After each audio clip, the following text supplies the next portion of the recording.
Je voulais, pour débuter, vous montrer trois diapositives, trois images. Ces images représentent la façon dont des pays s'adressent au monde. La Grande-Bretagne dit qu'elle est great, la Nouvelle-Zélande dit qu'elle est pure, l'Inde dit qu'elle est incroyable. Si nous devions, nous, adresser un message au monde, quel serait-il? Autour de quel consensus pourrons-nous trouver quelque chose à dire au monde? Alors je pense que si on se posait la question, par exemple, de se demander ce que les Américains pourraient dire au monde, on irait très facilement définir quelque chose autour de l'American Dream. Ça, ce type de questionnement, c'est ce que les Américains appellent le nation branding, que nous pouvons appeler la marque nation. À quoi ça sert?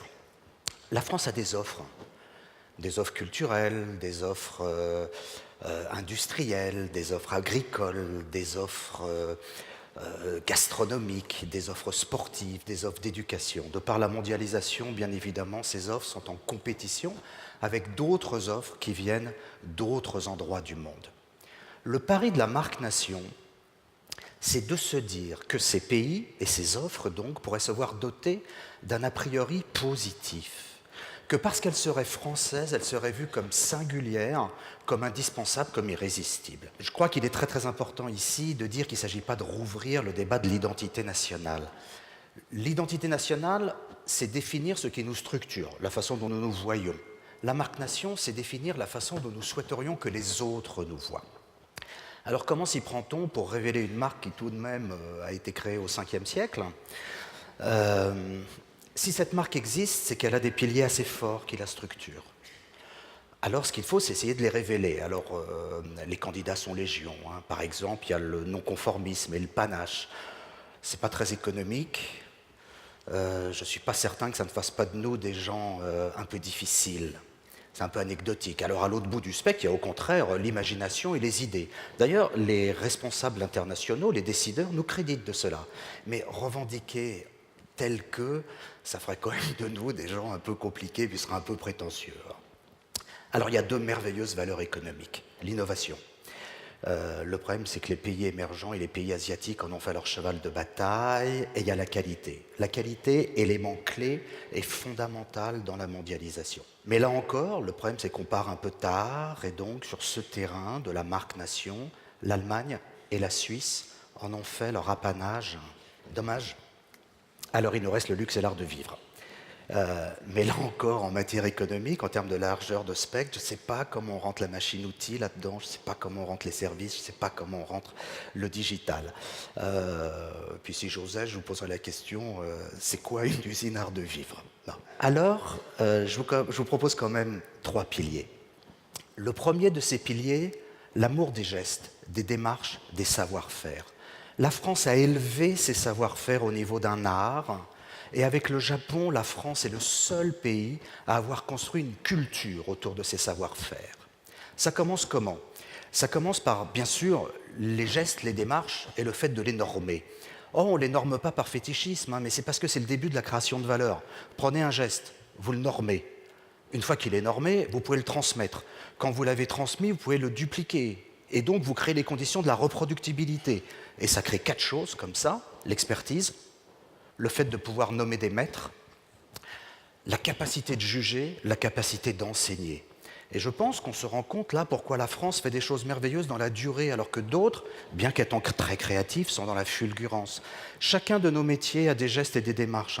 Le luxe a le point cellier, les logiciels ont le schématix, la distribution a ses filières qualité. Vous devez tous vous y retrouver. Deuxième pilier, la vision. La France veut mettre du sens dans tout ce qu'elle fait. La France ne fait jamais des produits ou des services. Quand la France fait le TGV, elle désenclave les villes. Quand la France fait des produits laitiers, elle fait de l'alimentation, notre première médecine. Troisième pilier, l'art de la surprise. La France n'est jamais là où on l'attend. Elle ne veut être une copie de rien, elle ne veut mettre ses pas dans les traces d'aucun autre, et en tout, elle veut faire modèle. Alors ça nous a amené à innover, à inventer plus que n'importe qui au monde. Alors, quand je parle d'innovation, je ne parle pas du championnat du monde, du dépôt de brevets. Je parle des innovations qui nous aident à mieux vivre. Les allumettes, c'est nous. La serrure, c'est nous. Bon, alors on va venir un peu plus proche de notre vie d'aujourd'hui. Les verts progressifs, c'est encore nous. L'ABS, c'est nous. Les formats de compression DivX, c'est nous. Le monde vit au rythme de nos innovations plus que n'importe quel autre pays au monde. Et ça nous amène des fois à être à des endroits totalement inattendus.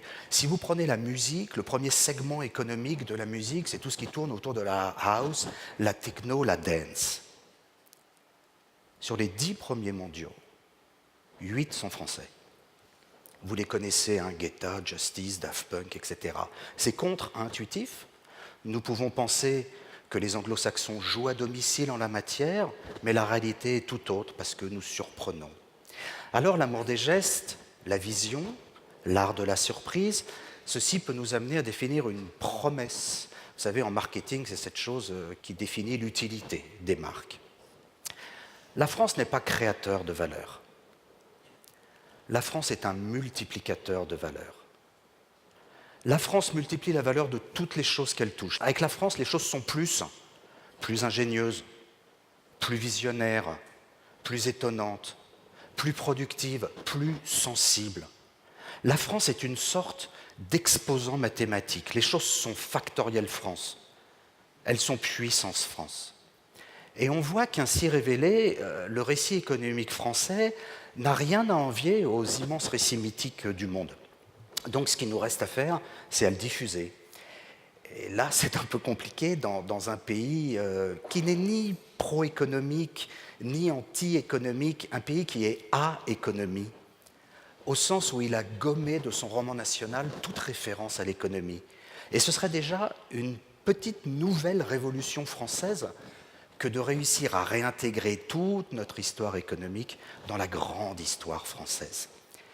Et dans ce terme marque-nation, je sais très bien qu'on n'est pas loin de 2 oxymores, mais la France, plus que tout pays au monde, devrait respecter ce terme et ne devrait pas en avoir peur. Parce que si nous sommes multiplicateurs de valeur, pour être multiplicateur de valeur, il faut savoir lire, il faut savoir écrire, il faut avoir du temps, il faut être en bonne santé, il faut faire les choses avec éthique, il faut faire les choses avec responsabilité. Et ça, c'est le modèle social français. Si nous sommes multiplicateurs de valeur, c'est parce que nous sommes historiquement et socialement ce que nous sommes. Et ainsi, la France peut revendiquer, comme toutes les grandes nations qui dominent le concert international, le fait de marcher sur 2 jambes. D'un côté, notre modèle historique et social, liberté, égalité, fraternité. De l'autre côté, notre modèle économique, la multiplication de valeurs. Pouvoir définir la marque France est une chance exaltante. Mais c'est la nôtre, parce que la marque nation, nous en sommes les acteurs, nous en sommes les contributeurs, nous en sommes les relais. Donc il ne faut laisser à personne d'autre que nous, et surtout pas aux préjugés qui sont l'arme des fainéants, le fait de s'occuper de cette marque, et il faut la prendre à bras-le-corps, et il faut tous y apporter notre définition. Merci beaucoup.